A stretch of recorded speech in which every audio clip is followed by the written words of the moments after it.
Here we go. Good afternoon.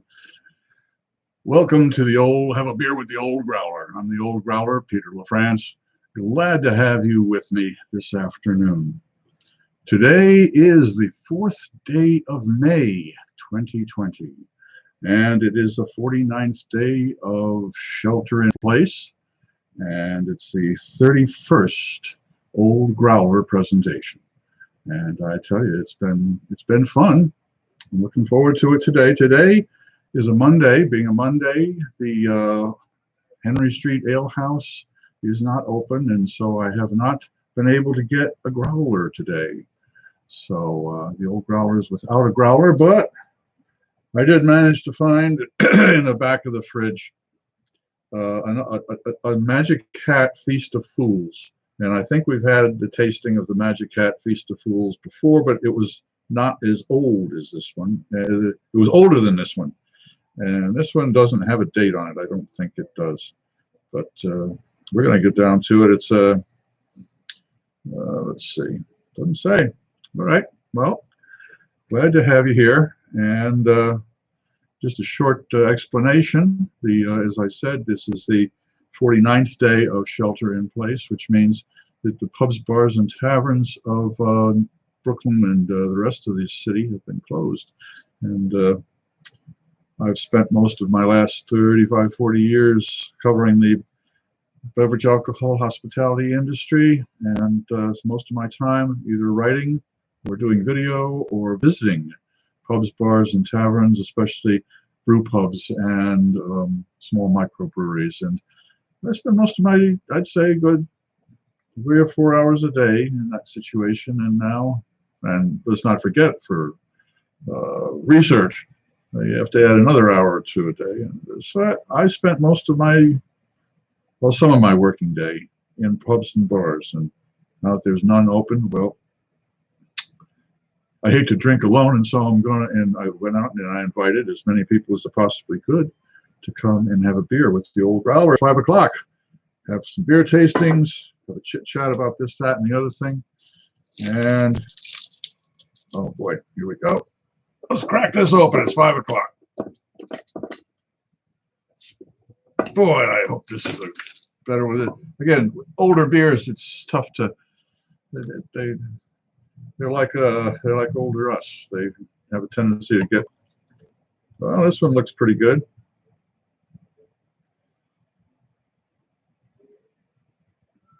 See if we can pour it good. Is that 2 fingers? Siree, almost. Well, it's a stout brewed with raspberries. As I said, we had this one. We've had this one before. And you can see through it. So it's, I don't know whether you qualify this as a stout or not, but it's 5:03. Cheers for the folks that are here. Oh, I see 3 of you are here. Welcome. It's a pleasure to see you. Cheers to all 3 of you. Ah, a lot better than the first one. Greetings, Mary. Good to see you. Oh, thanks for the thumbs up, guys. I really do appreciate that. Yeah, it's got some raspberries in it. Won't kill you right away. Let's see what it says on here. Feast of Fools Raspberry Stout. Gather thy friendly fool for a round of celebration. Okay, it must be in the wintertime. 7.2% alcohol. Yeah, it's not too, for a stout, that's pretty high. South Burlington, yeah, sure, Magic Cat. That's not too informative, but I'll do a little research and put some of the statistical material, some of the important stuff like what type of hops they use, etc., etc., etc., in the. I keep calling it a comment box, but it's not the description box below.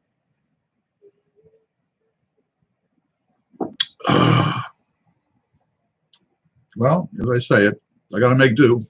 I make do. Nice day out there, and it is. People are starting to get spring fever. Hey, Dave, good to see you, and Monica as well. Boy, there's four. Oh, fantastic. Boy, I tell you, this is it makes the old growler happy. I tell you, it's good to not to that way I know that I'm not drinking alone. Oh, and I've got somebody to talk to, which is also these days a rather important thing. Today we'll be tasting. Let's take a look at what we've got. We've got a Harpoon Take 5 Session IPA. Okay. Now, there's when you take a look at the other videos, the tasting videos, particularly the playlist that has the tasting videos at the Henry Street Ale House, that is what we have been doing for almost a year now. And what we do is myself, Jerry Scott, the bartender, and Jim Bennis, a good friend and a barfly as well, professional barfly, and folks that stop in. We've had quite a few tourists because it's at the end of the Brooklyn Bridge, and when they look for some place to have a beer, it pops up. So we do get some interesting people in with the tastings. So what we do is we take a look at the bottle or the can, and we take a look. We, like any consumer, take a look at it to see what it says. Then we say, well, what do we expect? And then we crack it open and see if it meets expectations. Okay, as I say, today we got the Harpoon Take 5, and we have a Harpoon Long Thaw. Harpoon Long Thaw. Now, these bottles, the Long Thaw is a white IPA, and let's see if we got an ABV on this. 6.2. And the Take 5 Session, which will probably be down around 4 or 5. Let's see what it is. 4.3. Okay. So we'll be testing those out. Those are going to be the tasties for today. Now let's see what we've got here. I try and follow some kind of a script. We've got 4 people here. It's good to see you all. Thank you very much for showing up. All right, let's get with this featured tasting. Why not? We don't have the growler here, and it's a good day, a nice day, and got plenty of time. So, what we're going to do is we're going to take a look at these. I'm going to do the light one first. So when I say light, is 4.3% alcohol by volume. Okay, let's start out. Harpoon, and this is the Take 5 Session Ale. What does it tell us? Look up the necker, which is what they call this, not someone back of a movie theater, never mind. The government warning. Okay, Take 5, round up your friends and let the fun begin with the vibrant hop aromatics and a distinct malt profile of this inviting Session IPA. Okay, we know it's a Session IPA. We knew that from the top. Okay. Take 5. We break for fun. We all have things we have to do every day. Now's the time to gather your friends and get together to do what you want to do. Take 5 and enjoy. Okay, that doesn't tell you much either. Session Ale, Harpoon Brewery, 5-cent deposit, 10 cents in Cal. I don't know. 10 cents in Michigan. All right, what am I expecting? Aha, hold on, kids. Let's take a look here. Okay. Enjoy by September 15th, 2015, 5 years ago. We have another old one. This is from the back of the fridge. Now we're going to see. They say it's hoppy. Let's see if the hops can survive, especially that it's a lower alcohol beer. Bring forth the glassware. I know it's bad. Well, here we go. I use the wine glasses because it's a lot easier to gather the aromas and be consistent with each of the tastings. All right, let's crack it open, see what we got. Whoa, that's an effervescent little devil. Oh, it's a session IPA, huh? Okay. Why would, well, maybe I was rough with it. It's,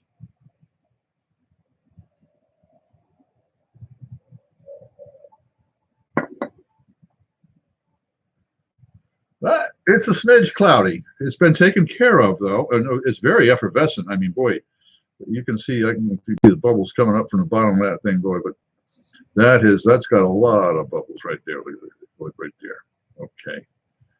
All right. Well, settling down. You have to let it settle all the way. Well,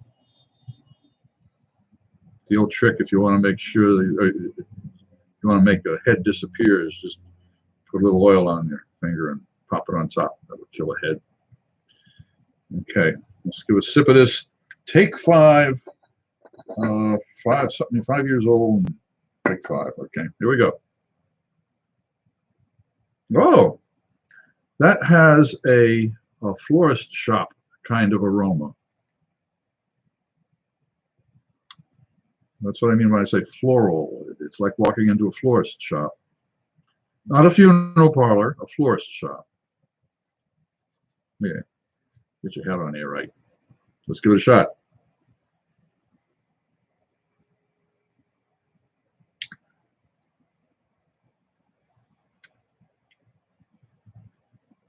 That's nice. It's held up. It's got a nice malt, sweetness that is a nice balance too of what I would imagine were some real kick-ass hops in there at one time.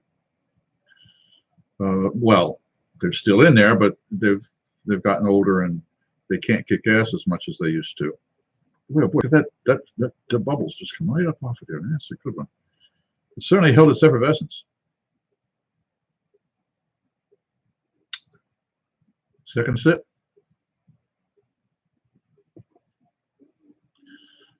Catches a little bit more of the hops now. So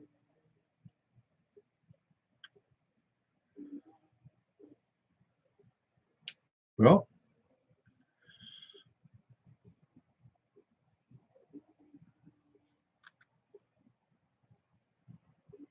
let you kids see. There we go. For those of you who are watching at a later date than the Monday the 4th, they're here.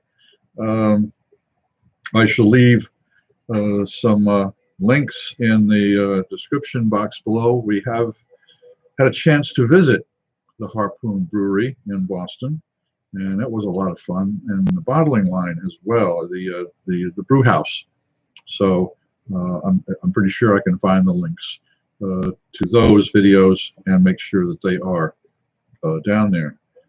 Maybe I also have some of the other Harpoon beers that we've tasted over the last year, and those would be the tastings done at the ale house. So I'll make sure to put that in the description box below as well. All right. Does it, does it meet expectations? Does Take 5 Session IPA meet expectations? Yeah, it does. In fact, it exceeds it because it's lasted this long.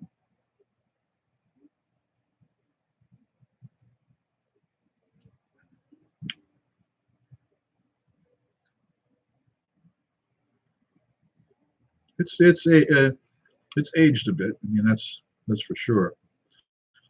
But I've always had a passion for session beers. They intrigue me because it shows that you can make a beer that you can sit and drink for a session. Usually starting around 6 o'clock or 7 o'clock and going until 10, or used to go later, but anyways, or in the afternoons after work from 5 until 5:30.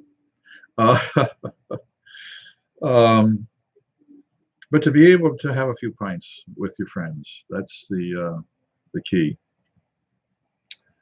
Hey, Robert, greetings. Well, we just had a taste of a 5-year-old. Let's see if it's 5 years old. Yeah, 2015 5-year-old Take 5 Session IPA, and it survived. It survived. Only 4.5%. Usually didn't would think that it couldn't handle it, but it does. And coming up next, we have another Harpoon, and this one is the Long Thaw, and it's a white IPA. Yeah. Why don't we get to that? All right. Can Harpoon the Long Thaw meet expectations? Well, let's see what we're expecting.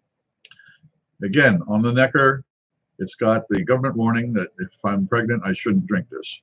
Okay. It says this is a seasonal.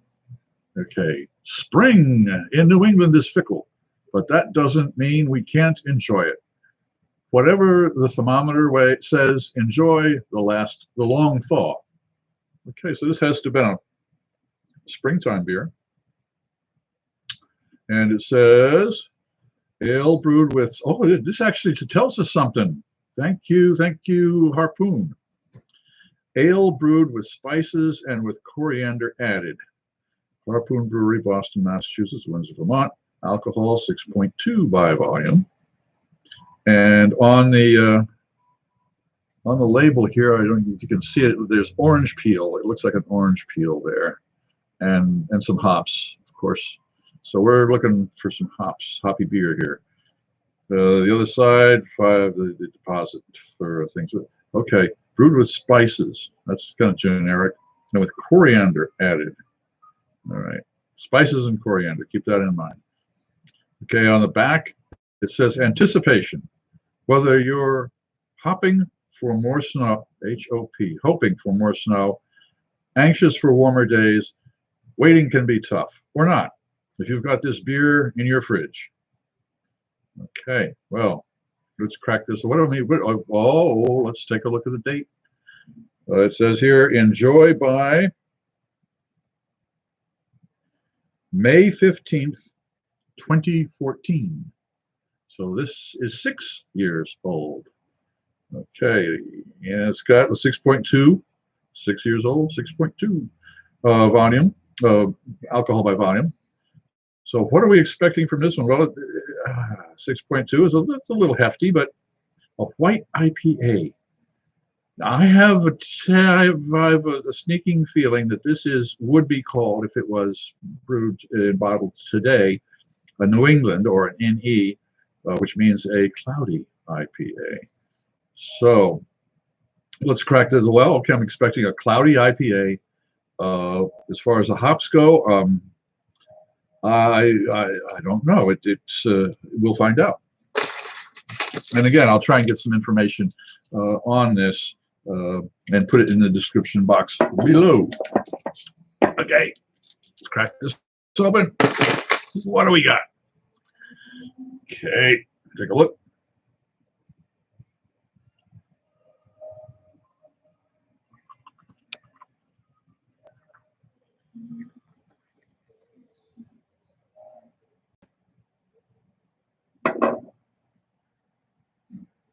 All right, it's a little cloudy. I mean, it's nothing like the any cloud stuff today that they seem to have forgotten how to filter, but it is a little cloudy. Okay, I'll give it that. Nice head. Is not near as carbonated as our friend Take 5.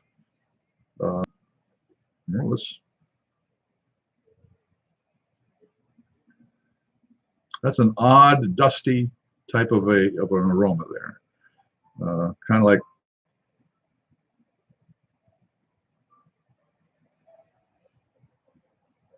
visiting your grandparents' house. Well, let's take a sip.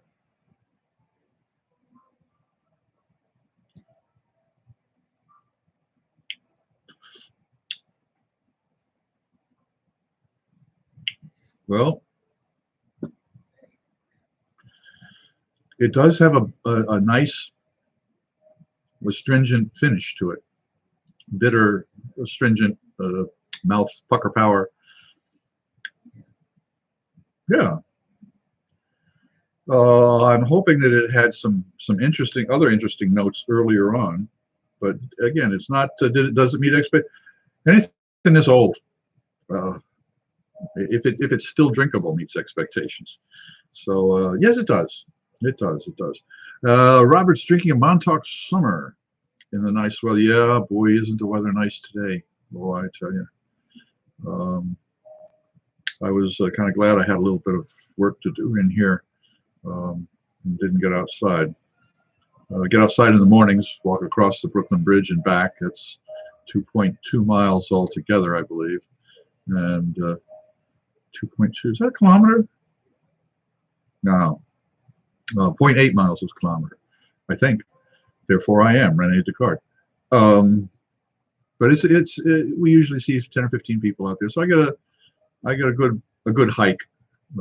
And then usually walk over to the Henry Street Ale House to get the growler for the day, and that gives me a chance to get out and walk through to Cadman Plaza Park. It's a nice little park and definitely not overpopulated.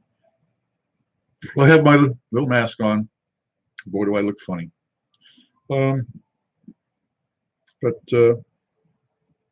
that's springtime in Brooklyn. And I guess springtime in Vermont. Oh, geez, I remember springtimes in Vermont.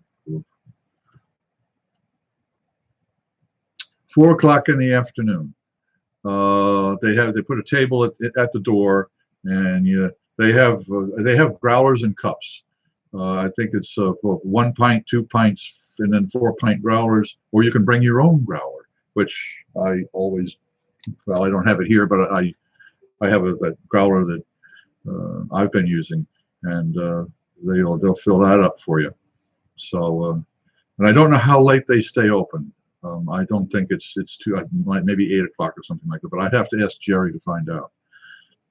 Another thumbs up. Thank you very much, kids. That's, boy, I drink to that.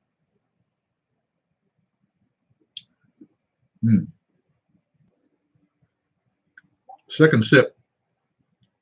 The taste buds already know what they're looking. Well, they know what's going to happen, so they're ready for it. And that's not a bad. It's not. Does it meet expectation? Well, as I said, any beer that lasts that long and is drinkable meets expectations. Tomorrow. Creeps at its petty pace. No. Tomorrow we have treat. The kids at Lord Hobo sent us a hazy IPA, 6.17% alcohol. Boy, they got specific on that, didn't they? So that's going to be fun. They've relabeled, so we're going to be breaking in their new line of beer. And since we have friends in fermentation, don't forget the grape is also fermentable, as is the apple. And thanks to Corey Hill at Wet Whistle, we have a Lindner's, Lindners, hazy and juicy IPA style cider to try tomorrow. And from Hamden, New York. And I'm looking forward to trying a cider. Pressed and canned in the Catskills. Boy, that's going to be fun. Looking forward to that. And let's see, what else is going to be tomorrow? I'm not too sure. We'll find out. Have to hang out and see what the Old Growler's got. Let's see now. Am I going to stay with the Long Thaw, or am I going back to the Fools? Let's just shock up the taste buds here with the Fools.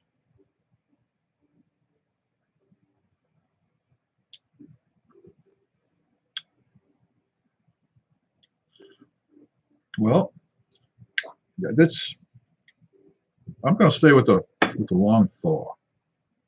Long Thaw. Take 5 was good, but I think the Long Thaw is going to handle it. So, the different styles and types of beer that we've got here: the white IPA and session IPA and a stout brewed with raspberries, something you wouldn't have imagined about, well, 25, 30 years ago, I guess now, 30, even more. When imports were just starting to come into the market, and microbreweries were just starting out.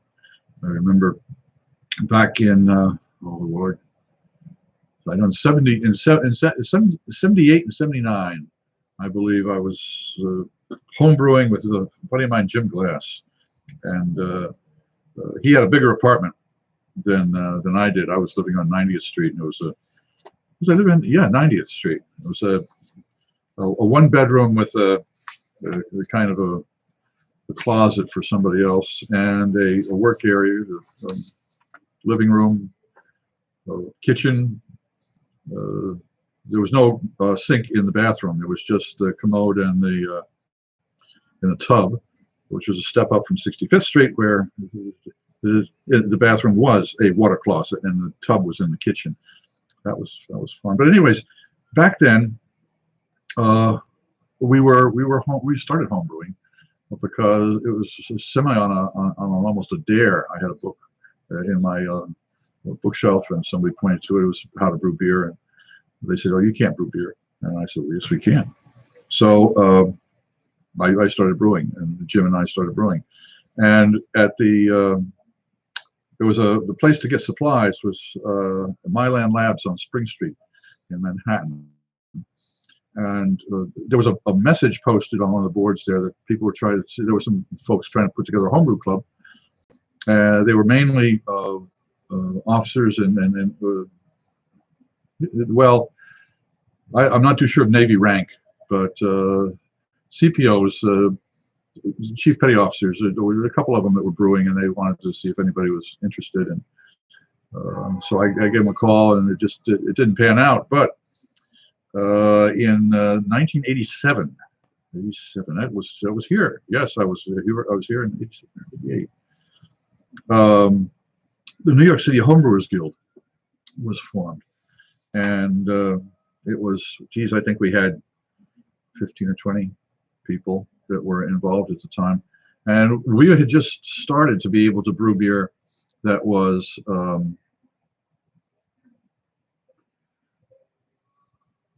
do they have? Yes, they have cider in a bottle, and they do sell the bottles. So, and they might. I would have. I'm not too sure, Monica, whether they have cider on draft or not. But again, I'd have to ask Jerry about that. But starting out, the homebrew club was. We had just started to. I had just started to learn how to homebrew with malt syrup in a can, and yeast in a little packet, kind of like the stuff that you would get to brew to make bread. And the hops, if you got them, they were again in little foil packages that were probably way past their prime, but that's what we used. And some of the guys started working using grains. They would crush the grains and put them in mash them, put them in hot, warm water. I believe it was 160 degrees for an hour, and then drain it off, so it would be, you'd have sweet water because the enzymes would change the starches to sugar, and you would get the sugar wash off. And so they were using that, which meant that you had more body to your beer because there were dextrins in it. And we're learning all of this all along. And some of the members of the homebrew club, Garrett Oliver, who is now the brewmaster at Brooklyn Beer. Let's see, there was Keith Simons, who was a brewmaster up at New England Brewing Company and is now in the Midwest. Greg Siccardi, brewmaster. He had a German-style wheat beer. They specialized in wheat beer over in New Jersey. There was, I would say, at least 5 or 6, maybe 7. Jeff Silman, who later on brewed for Sip City and for the Times Square Brewing Company when that was in operation. So it turned out quite a few professional brewers that came out of the New York City Homebrewers Guild. And the fun part again was we had competitions, and it was always interesting because I thought that the most striking example of a style would always win, because if you did a perfect style, it was perfect, but you know.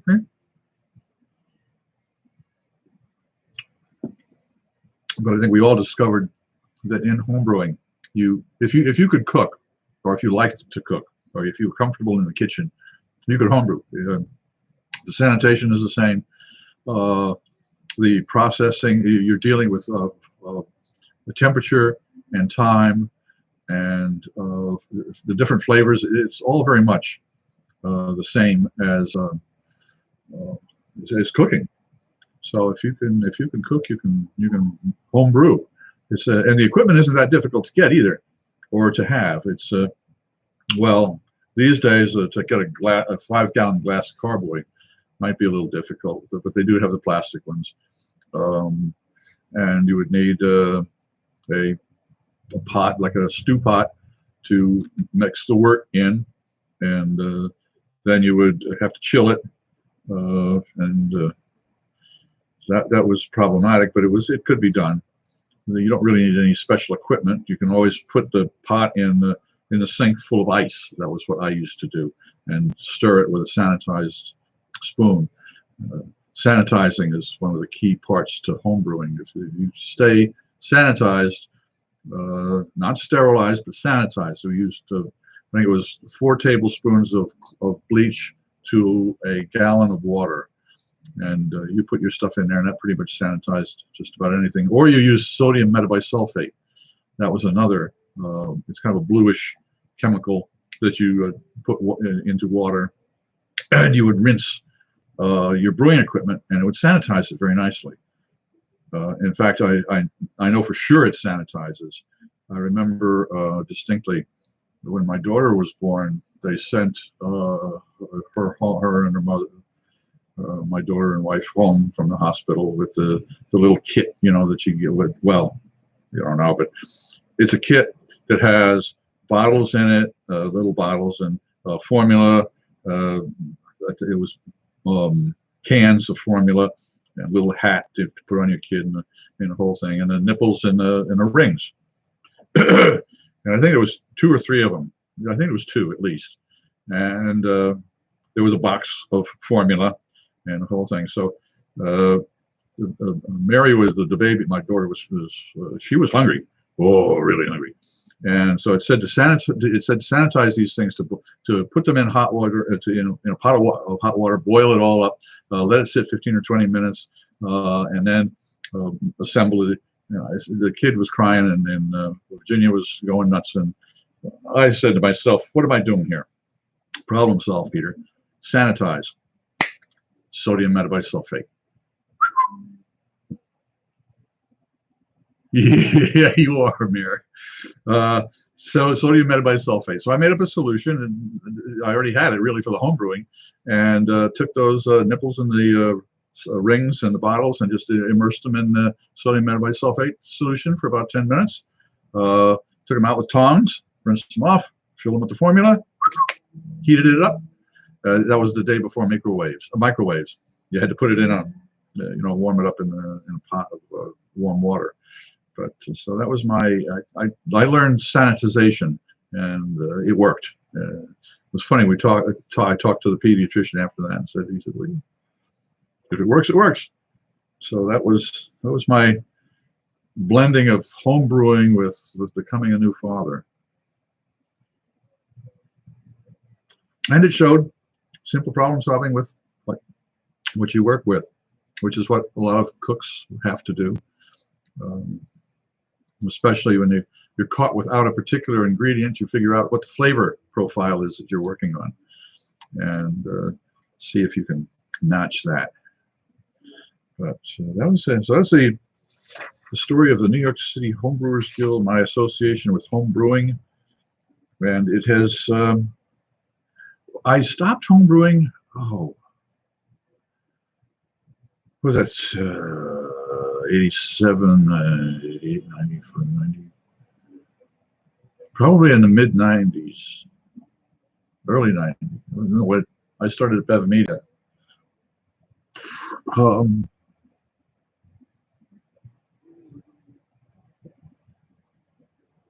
Oh, definitely. Monica just mentioned home economics, and her dad, as a grad student, would brew their own beer because it was cheaper than buying it. That. I would say that and was interesting because a lot of the when the homebrew phenomenon hit the United States in the mid 70s, early 70s. It was interesting that all of the people that started clubs and things were either engineers or it was something that they did in college. Now, I wouldn't want to put a name as an intellectual thing, but that, and again, the expense, the cost. In particular, the United Kingdom. Homebrewing has been big in the United Kingdom since the late 50s, early 60s.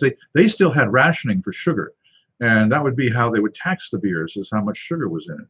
And so if you were able to brew your own beer, you were beating the tax man. And so, yeah, that's many of the original homebrew books that were sold in the United States were all in liters and kilos as far as measurements, because that was where they came from. Canadians, the same way. Again, we're going into the late 60s, early 70s. Up there, you had to have each. There was the big breweries, Molson and Labatt, and they had to have breweries in each one of the provinces because you couldn't ship from one province to another without heavy taxation. And the taxation on beers up there, I remember in 72, 73, being up in McGill and talking to some of the students that were there at McGill, and how much it cost for a 6-pack. And back then, a 6-pack was, I think, $16, $18. And again, all taxes. The price between there was a lot of border jumping both ways as far as beer went in Canada, and taxes. And so, yes, homebrew was definitely, the fun thing was that if you started out, I wouldn't say taking it seriously, but following the rules, your homebrew was pretty good. And let's see, there was a book called The Maltese Flagon, Flagon, kind of on the Maltese Falcon. Fella in Santa Barbara, California, wrote it and published it, and I have it around here somewhere. Let's see if I can find it. Maltese Flagon. Where is it? It's hiding. But in any event, he begins the book in the preface saying that if you're going to a party, and I think I've told this before, if you're going to a party and you take homebrew, everybody thinks, oh, it's great, especially if it's drinkable. Oh wow, you brew beer at home, man! Wow, that must be difficult. And as a cook, he said, no, it's not that difficult to do at all. He says, in fact, it's more difficult to make a beautiful plate of perfectly scrambled eggs. But if you showed up at a party with a plate of perfectly scrambled eggs, they wouldn't appreciate it half as much as a bottle of homebrewed beer. And his whole approach in the book was the whole angle on cooking and beer.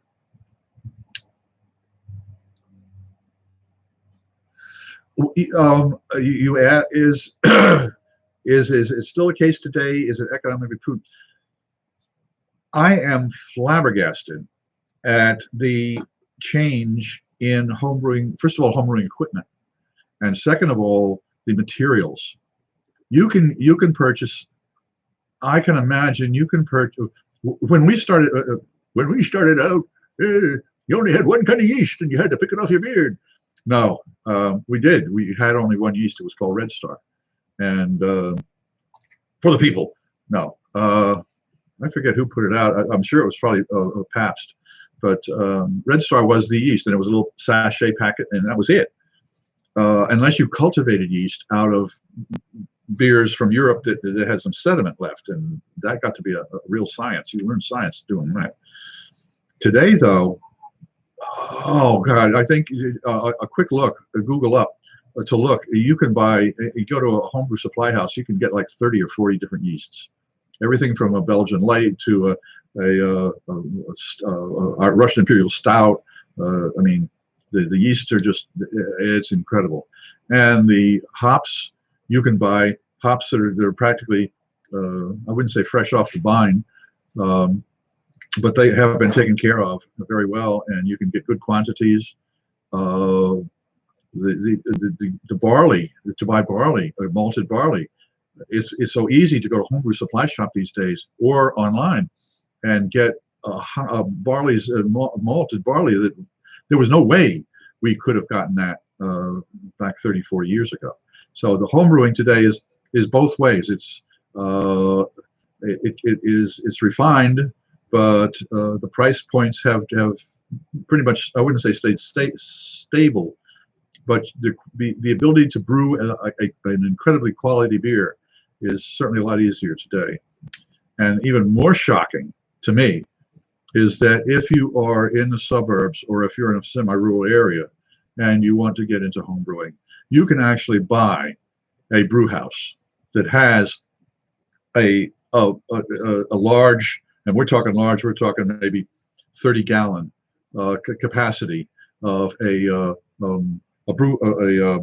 mash tun and a fermenter, and it's all computerized. I mean, it's insane. I mean, it is insane. You can have a small put together semi-professional brewery in your garage that could put out, oh shit, I'm guessing 20-gallon batches, easy. And if you have the little round, the kegs that the soda comes in, and a kegulator in a small refrigerator, you can brew enough beer to keep a bar happy. Although I think according to the federal regulations on taxing beer, once you get over 200 gallons a person per household, you have to have your tax stamp. Yeah, right. But yeah, and as far as the inexpensive brewing, I would say it is very, very, very possible. You don't have to go with the full scale, but the price points are just they're fantastic. I mean, it's less expensive, but the quality that you can get now, I suppose it's similar to food. You can go to D'Agostino's or one of the chain supermarkets and get a 4-pound chuck roast for hot roast, or you can go to Della Pietro's or Paisano's and get a 4-pound chuck roast. But the quality is going to be different, and of course the price point is going to be different.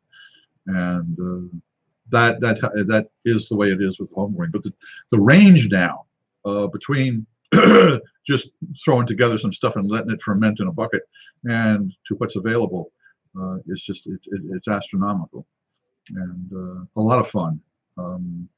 I'm thinking about getting back into homebrewing because I do have, as I mentioned, the growlers, and if I could get say maybe just 4 gallons of wort and maybe hop each one of them differently and only do 1 gallon small batches, that type of thing. It might be fun to try, just to see if, first of all, see if I can still do it, and to see how I get along with the ingredients. I've got all the equipment left over, I think. Yeah. Oh yeah, that's it. Yeah.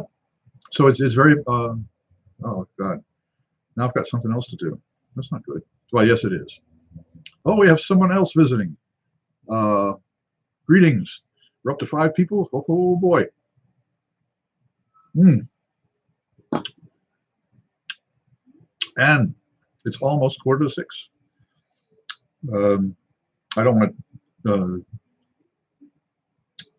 bother. If anybody is here that is not a subscriber, I would ask you please subscribe to me, and also click the little alarm bell down there that lets you know that each one of anytime we go hot with a new Old Growler or tasting notes, please, that would be, oh boy, that'd be a real help. Tomorrow, for those of you who are still here and with me and hung out, we'll be doing a cider because we're all friends in fermentation, and we'll be doing a reprocessed Lord Hobo 617 heavy hazy IPA. So it's going to be fun. We might have a spirit drop by. I'm not too sure. I was going to have a spirit drop by today, but it didn't work out. But we'll be the friends in fermentation. I've got a few minutes left, and stop me if I've told you this. You can't, so I'm gonna. Windows on the World, 1991. Kevin Israeli was the sommelier there, and I think Andre Emmer was with him working. They were very well-known sommeliers, and they Windows on the World decided to do a beer event because their wine cellar was certainly getting a big name, and they decided to go with the beers as well, and have some of the new microbrews on tap, particularly Fritz Maytag's from out in his Anchor Steam Beer, and his specialty beers from California, San Francisco. And he was there. A couple of other people were there. I think Sal Panaccio might have been doing New York Harbor Ale at the time. There were at least 3 others. Manhattan, or not Manhattan Brewing Company, but yeah, Manhattan Brewing Company from down in Soho. Garrett Oliver's boys. Yeah, they were there. But I was interviewing Fritz Maytag. I was working for Beverage Media at the time, and they have a special beer that they put out every year. You can tell by the dust on this one. Talk about old beers. This is their Merry Christmas and Happy New Year. They're Our Special Ale, 1989, and they would have a different fir tree on the label there. And let's see if it tells the alcohol on this one. But it was kick-ass. I remember that. But the event was taking place at the time that beer, that seasonal beer for that year, was released. And I was interviewing Fritz Maytag, and I asked him, I said, well, is it going to be more like a Merlot or a Burgundy or no? It's going to be more like there was I know one of them was Burgundy, and the other one was maybe a Côte d'Aron or something like that. And one of the other journalists that was listening in piped up and said, "We're here to talk about beer, not wine." And the Maytag kind of gives him one of these looks and says, "We're all friends in fermentation." And I always love to give him credit for that. That's because it makes so much sense, particularly when people are comparing beers and wines. The flavor profiles are so similar. The way you describe them are so similar. Fermentation is something that I think is universal as far as those types of beverages go. In fact, you have to ferment something before you can distill it, which makes, as I say, it brings the spirits into our world. Cheers.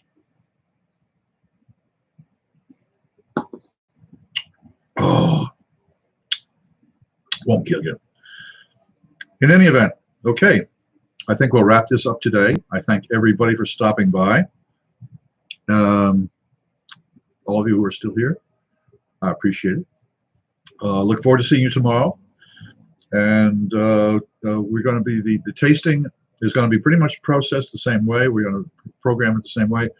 But we're going to start I've got a friend of mine who is looking for some content, and So I'm going to begin the tastings with greetings to himself and his organization for joining us, and hopefully he'll be able to use the video as well. So we might be getting some extra exposure. Ooh.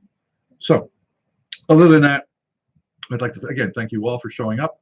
Anybody who's been watching this later on in the year, take a look at the rest of the playlists that we've got. We're very proud of them. Please subscribe. I would like that.